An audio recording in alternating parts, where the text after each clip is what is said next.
Hello everyone, it's Nicole here today and I'm excited to share with you a quick tutorial on how to incorporate lots of pattern and color on your page using all those Jillibean soup scraps I know you've been hiding in your cupboard. So my favorite way to do that is to create a pie chart. Pie charts are really trendy right now, so I thought this would be a great opportunity to show you how to quickly create a pie chart to use on your projects. A couple supplies you're going to need for this is your scraps of Jillibean soup paper. It's a spare cardstock, and a circle punch, a ruler, your basic supply kit, and a tape runner. So let's go ahead and get started. Now what I have done ahead of time is I'm going to show you here the template that I have that I use quite often for my page. I think this is about a 3-inch circle. And you can see in the end we're going to have 4 even pie pieces. To do that you just need to create a circle. So for my case I just use a glass. And then you need to find the center of that circle. If you have a protractor, it's obviously much easier than what I'm doing, but I don't mind if my pie chart is slightly off center because I think that just adds a little bit of a whimsy to my pie chart. So you just go ahead and you find that center of the pie chart, however long it takes you, me more than others. And at the end, you're going to want to number your pieces. So you can see here I've numbered them 1 through 4. And that's really important for later because if you don't have the exact center of the circle, your pieces won't be exactly perfect and you're going to need to match them up. And so that's the best way I've found to do that. Now to cut your pie chart into 4, I recommend you use a paper trimmer just because you get a straighter cut. Now you have your template. So what I do at this point is I keep my pie chart in order and I go ahead and I grab my scraps of paper that I love and I just start lining them up and trimming off the pattern that I like.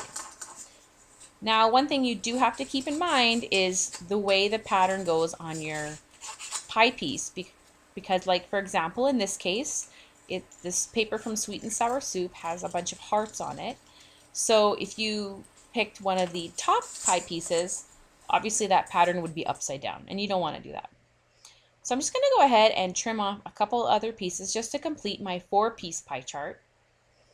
And then I'll get into in a little bit how to make that into a multiple piece pie chart other than just a straight up 4. But starting with your basic 4 allows you to layer on and build other shapes on top. So to me the 4-piece pie chart is the way to go. So at this point you just want to keep your pie chart together, and the easiest way for me to do that is to stick it to a piece of scrap cardstock. If you knew you were going to create a background with pie charts, you could just go ahead and add this to the back of your base paper that you've chosen. But in my case, I'm just going to add it to the spare piece of cardstock, and I'm just going to gently trim off just the excess little bits to the back of the pie chart. And then I'm done.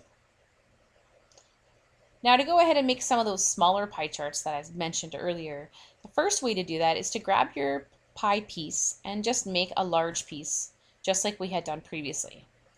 And from there, obviously you can go ahead and trim it down even further to whatever desired size or how skinny or how fat you want it. The only trick is you need to make sure you line it up with the same pie number piece on your pie chart that you made initially. The second little tip I have for you is even easier, and that's to take your pie piece from your template and line it up along the edge of your paper, letting it hang over a little bit to whatever desired width you want, and then you just trim that little tiny piece off. So if you really have a small piece of Jillibean soup paper that you love and you just can't get enough of and you don't have any left or it hasn't been made in a while, this is the way to use that because you just add a little tiny triangle and you're totally set. And so then just line everything up the way you like it, and now you have little tiny pies to your big pie. So I'm going to share with you a couple projects I made using pie charts just to hopefully inspire you to try this out. The first is using a really big pie chart, and because I've used a large pie chart on this page, I really tried to keep the background paper kind of neutral, which is why I chose this gray one from the chilled cucumber soup line. And what I love about pie charts is yeah, they're a decorative element, but you can also use them to add little bits of journaling like I did here with the soup labels and the die-cut cardstock stickers. It's just perfect for you to layer a few little bits about your photo on top. Now on this card here I made a flower by making 2 different pie charts. The center one is a 2-inch circle punched pie chart that I made, and then I made a larger one, and I just turned the two pie charts off center of each other and layered with some foam squares. And you can see it makes a kind of a cute little flowery type of shape that's not overly girly. And my last page is all about numbers. So to me, when I think of a pie chart, aside from thinking of different pieces, I think of numbers. So in this case, it's the perfect way for me to add just a few little touches about my photo, and that's through the alpha bean letter stickers, and I've used some of the Jillibean soup stamps in order to just highlight some of the stuff on the pie chart. And they do create like a fun, whimsical design on your page with adding a lot of color and not super busy. So I thank you again for joining me for this tutorial video, and I hope you're enjoying all our projects on the blog. We always look forward to hearing from our fans. Please visit us on Facebook and have a great day.